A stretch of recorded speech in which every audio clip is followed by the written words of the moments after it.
Halo, perkenalkan nama saya Sekalian Manopo. NIM saya 2074201005. Saya berasal dari Fakultas Hukum UNPI Manado. Baik, di saat ini saya akan menjelaskan hasil UAS saya di mata kuliah Hukum Maritim. Saya akan menjelaskan tentang peraturan Safety of Life at Sea atau SOLAS. SOLAS adalah peraturan yang mengatur keselamatan maritim paling utama. Demikian untuk meningkatkan jaminan keselamatan hidup di laut dimulai sejak tahun 1914. Karena saat itu mulai dirasakan bertambah banyak kecelakaan kapal yang menelan banyak korban jiwa di mana-mana. Pada tahap permulaan mulai dengan memfokuskan pada peraturan kelembagaan navigasi, kekedapan dinding penyekat kapal serta peralatan berkomunikasi, kemudian berkembang pada konstruksi dan peralatan lainnya. Modernisasi peraturan SOLAS sejak tahun 1960 mengganti Konvensi 1918 dengan SOLAS 1960, di mana sejak saat itu peraturan mengenai desain untuk meningkatkan faktor keselamatan kapal mulai dimasukkan seperti yang pertama desain konstruksi kapal, 2 permesinan dan instalasi listrik, ketiga pencegahan kebakaran, keempat alat-alat keselamatan, kelima alat komunikasi dan keselamatan navigasi. Usaha penyempurnaan peraturan tersebut dengan cara mengeluarkan peraturan tambahan atau amandemen hasil konvensi IMO dilakukan berturut-turut tahun 1966, 1967, 1971, dan 1973.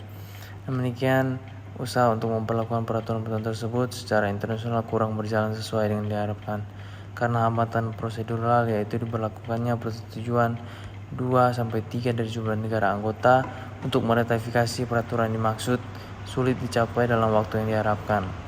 Karena itu, pada tahun 1974 dibuat konvensi baru SOLAS 1974 dengan prosedur baru, bahwa setiap amandemen diberlakukan sesuai target waktu yang sudah ditentukan, kecuali ada penolakan 1-3 dari jumlah negara anggota atau 50% dari pemilik tonnage yang ada di dunia.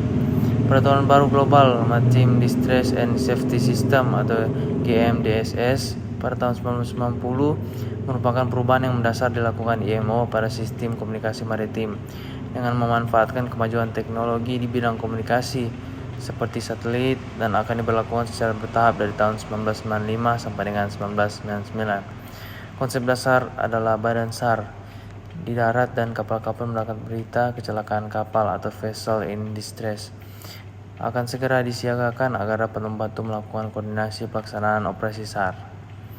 C. Wilayah laut.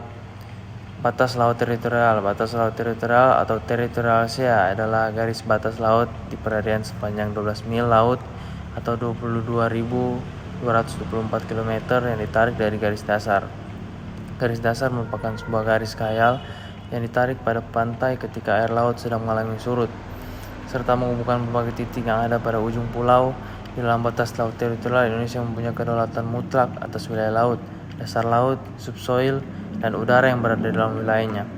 Selain berhak atas apa yang ada di dalamnya, Indonesia juga berkewajiban untuk menjamin hak lintas damai, baik melalui alur kepulauan maupun tradisional untuk pelayaran internasional.